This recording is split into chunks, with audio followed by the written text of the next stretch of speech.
How do you work this thing? I don't know. Did you try this button? How does this thing work? What's this thing up front here? Hey, it looks like there's a lot of static. I don't know. Fix it. Well, hold on just a second here. Let me try this button here.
Good evening, ladies and gentlemen, and welcome to this edition of Exposé. I believe we have a wonderful show planned for you this evening. I believe it's something that has never been seen before on television. What our crew has done is they've been able to, well, you've heard of the so-called death flash. Well, they've been able to put a tracer on this so-called death flash, or a radioactive tracer, and they have been able to track these souls as they have gone out of the body and onto that place that we call heaven. Now, we have originally expected that this place would be somewhere out in the cosmos, but we have been, well, we were wrong. It was not out there, it was on a small island just off of Tahiti. So what we have been able to do is bring a remote camera out into the, well, we've been able to set up a remote camera, excuse me, I heard something. We've been able to set up a remote camera on this small island, and we've been able to interview some of the people that have been, that have taken this so-called final island vacation. Now, we have also been able to locate the other place, the warmer place. And we, that is also very surprising, it was somewhere near Las Vegas. And we've also been able to take a remote camera and set it up there. And we'll be interviewing a couple of extremely famous people from this area also. Now, I'm very glad that you could all come tonight, and I'm sure this will be an exciting and rewarding show. And so, well, first off, I believe, yes, I'm getting a signal now. We are, yes, we're going to be talking to that Hebrew of Hebrews, the potter of the Red Sea, Mr. Ten Commandments himself. You know what I'm talking about. The Levite, Moses. So, Moses, can you hear me?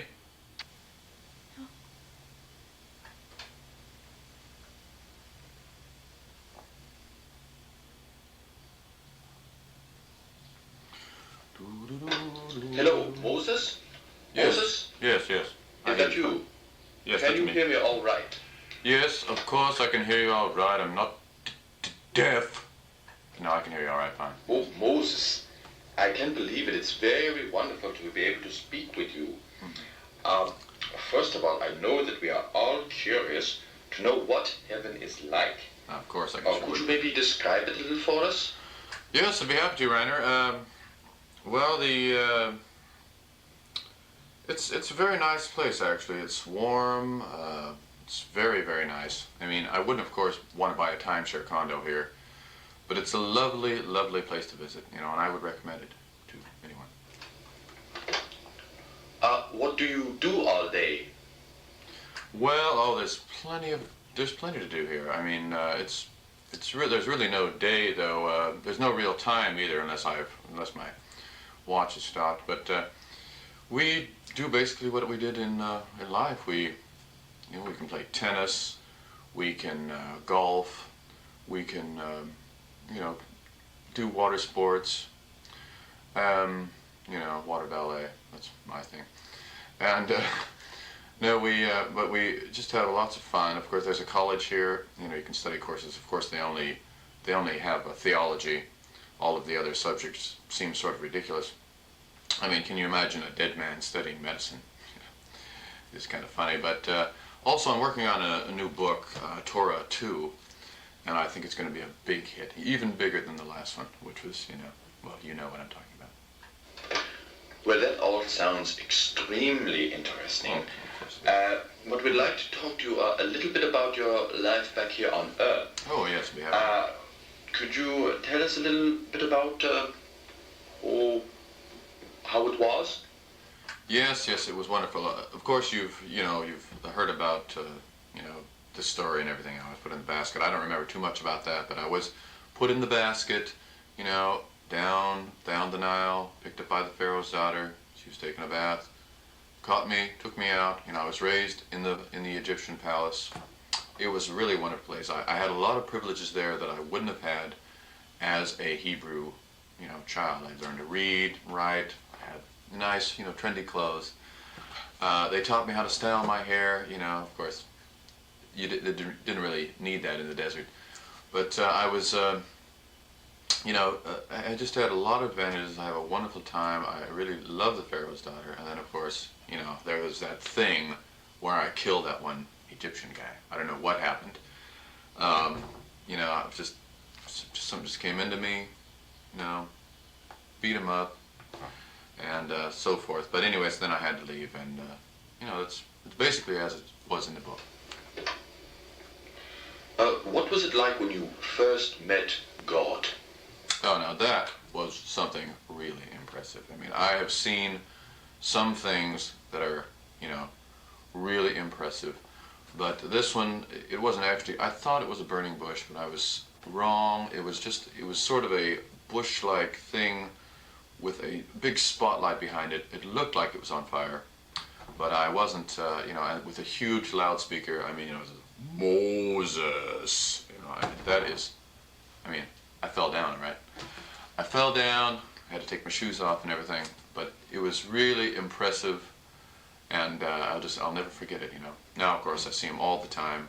He's a tremendous chess player, of course. I've never beaten him, but it's tremendous, and it was really an impressive thing. Of course, it changed my whole life, didn't it? Changed my whole life. Was it difficult being the leader of the Israelites? I tell you, they were a bunch of spoiled babies. You can't take them anywhere. I took them out into the desert, and I didn't know how long we were going to be there. I told them a couple of weeks. We're going to the promised land, milk and honey, everything, perfect. And they didn't. They didn't do it.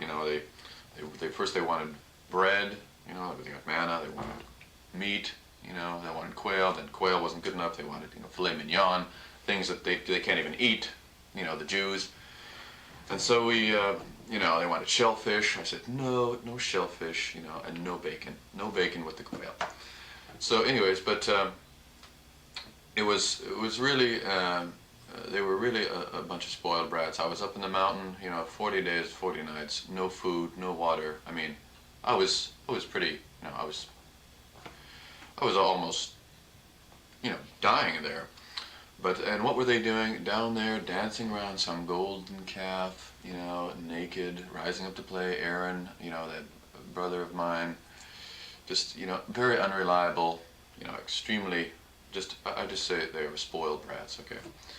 And But we were able to finally weed them all out and to get them eventually, you know, into Canaan. So. Now, Moses, I know that you are a devout Jew, or Hebrew, whatever, Israelite, all the same thing to me. But I was just wondering if you could tell us, just in passing now, an easy question: was Jesus the Messiah? Oh, that's kind of it's difficult to answer. Of course, of all the research I've been doing, you know, here in the book, I believe that yes, probably.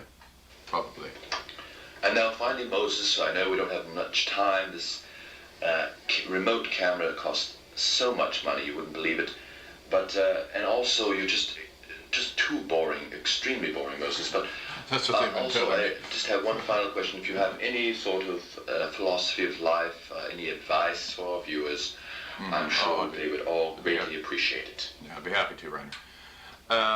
What I just wanted to say is that it's basically the same as I've been saying in the book. You know, you've got the 10 Commandments and so forth, and I think that's, you know, you can basically. Oh, we got that static problem again. That's always happening when you're trying to change it to the next person.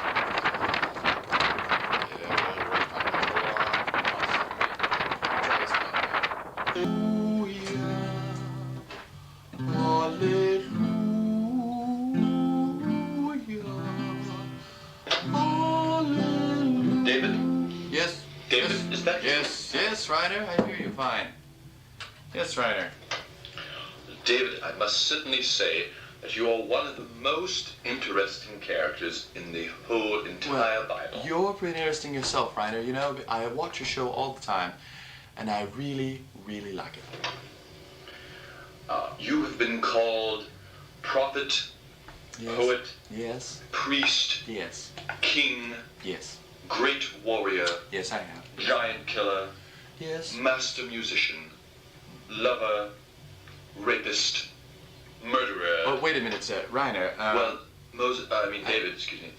Yes, What would yes, you Rainer. call yourself then? Well, I believe I would call myself a singer. Of all the things that I love to do, you know, all those wonderful things you mentioned, killing giants is just, it beats them all. It really beats them all. There's a question that's been on some of our viewers' minds. Yes, go ahead, ask many me. have wondered why, that even after you have had thousands of wives and concubines, Yes. you still needed Bathsheba. Well, I'll tell you, you know, she was really different from all the other women that I had known. You know, I saw her, you know, it was kind of embarrassing. I was walking out on my terrace, and I saw her out there, and just, you know, she didn't have a mustache, and that really impressed me, you know, among my wives, you know, and the nose wasn't, you know, it was a small nose, and it was just really impressive, and I just told myself I had to have her. I had to have a Reiner. I'm sorry. I'm sorry about that now, but... Well, that's all extremely interesting, and also, could you recall a little bit about your famous battle that you had with Goliath? Yes, I'd be happy to. In fact, I have a scale model of Goliath right here.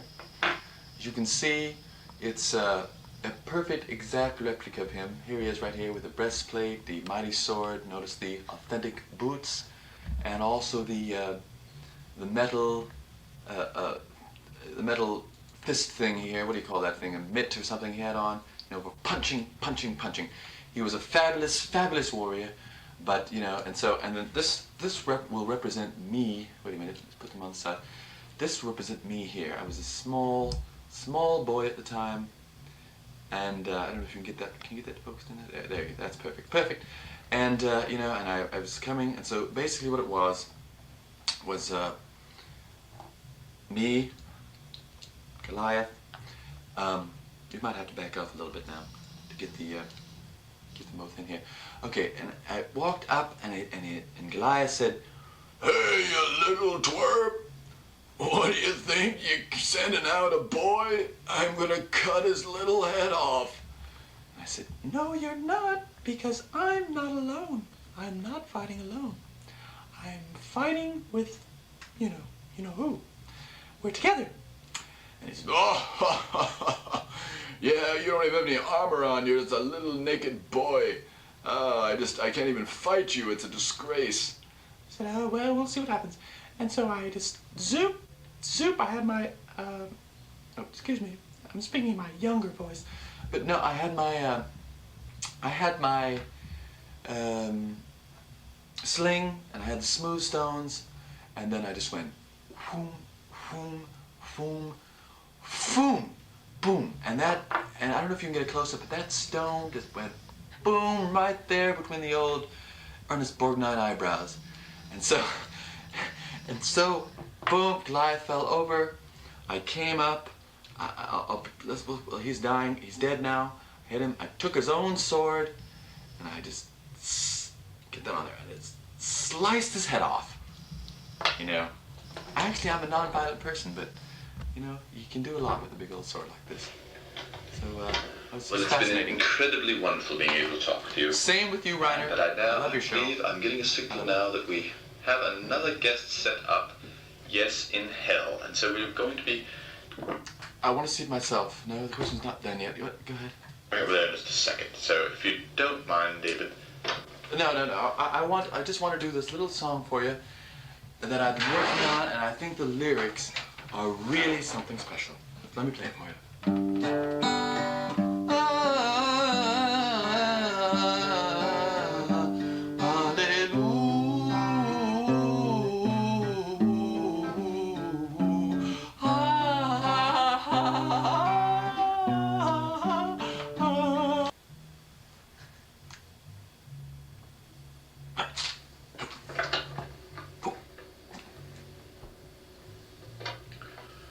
Well, now that looks a little bit like Judas Iscariot. Yes.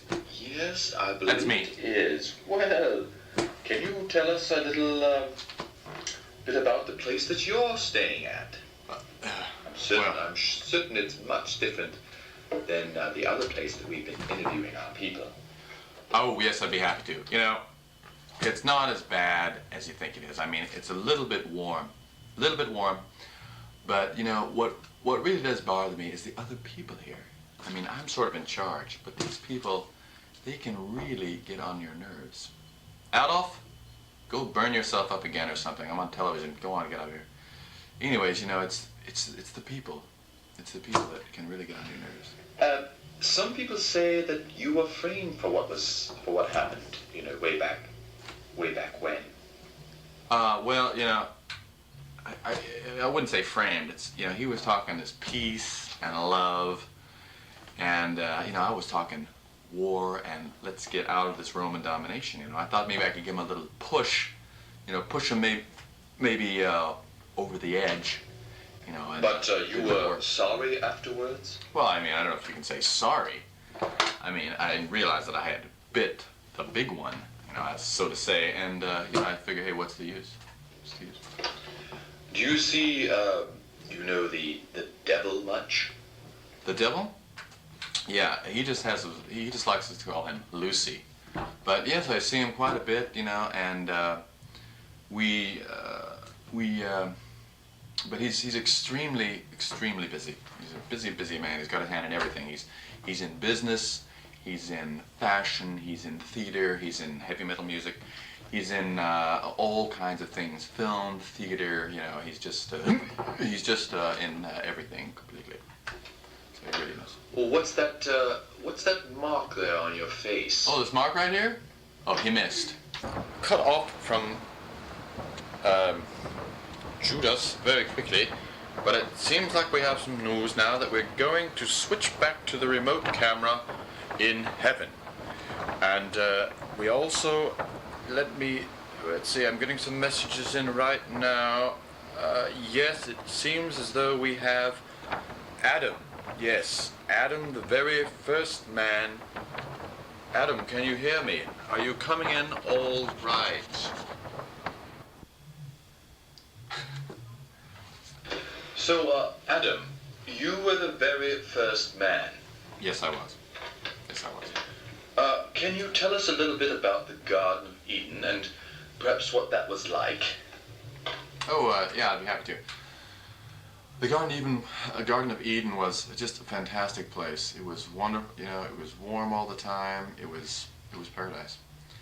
We had, you know, I'll tell you a little known fact though, it was in Southern California. You know, they think it was in the Middle East. It was not in the Middle East. Are you kidding? That is a desert over there. It was right here, you know, out in West Hollywood, out there, Beverly Hills. And it was, you know, it's not quite Disneyland, but it was really, really fun and interesting. A lovely place to live. Well, of course, you've heard of some of the theories of evolution.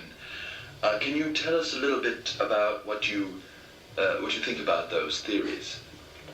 Well, I think it's kind of funny. I mean, you would ask me, of course, the first man, about evolution. I think it's also kind of comical how, you know, those professors, they find a little piece of bone and they say, grandfather. But no, I don't think that I don't really believe too much in those theories. You know, I come from kind of the other side of the spectrum. You know, it's more of the created, at least that's what I think. I'm not really sure. Can you tell us a little bit about the incident you had with the forbidden fruit? How is it possible that you would take this forbidden fruit that you had been specifically forbidden by God to take? Yeah, that's a typical question I get asked all the time. And it was the woman. It was the woman, you know, that I was given, Eve, you remember? It was her fault. This is you know, this is the fruit right here. And she said, hey, I've done a little bit of this. The serpent, you know, beguiled me. And I've done a little bit of this. It makes you feel great. And I figured, hey, she'd already done it. She was out. She was banished. What am I supposed to do, you know? Stay there by myself with the animals. So I just, you know, went ahead and and took it myself, you know, but it was her fault. It was all. Now, is it true that you did name all the animals? Yeah, I named all the animals. I had a little difficulty with the aardvark. I wanted to have, you know, kind of a vark sound, you know, with an ard on the front. And so. Well, I believe we're coming really to the end of our time segment we have here. We have just one more guest sure, Reiner. That we'd like to get to, Adam, and it's in the other place. So we're going to have to switch to our other remote camera in the other area. But it was extremely interesting talking to you, Adam. And I'd like you to, please, if you have any words of advice for the people now in this day and age that you'd like to give them, please, would be so happy to hear it now. Well, excuse me. I think if there's one thing that I could really promote in living is being naked. I'm naked now. I feel wonderful. I'm always naked. Now I'm thinking. I was thinking if everyone in the world was always naked, you know, there would really be no wars. There would be no, you know, no trouble, no crime. You know, a naked burglar, I'm sure. But you know, and I was thinking, you know, Gorbachev could come over to the summit. He could walk up to the door. President Reagan could walk out naked, you know, buffo.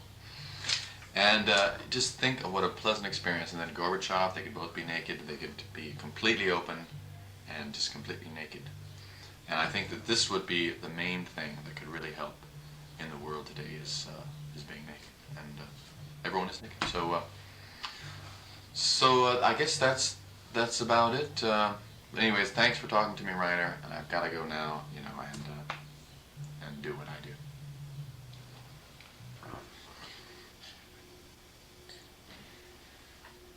Well, my goodness, what a stroke of luck.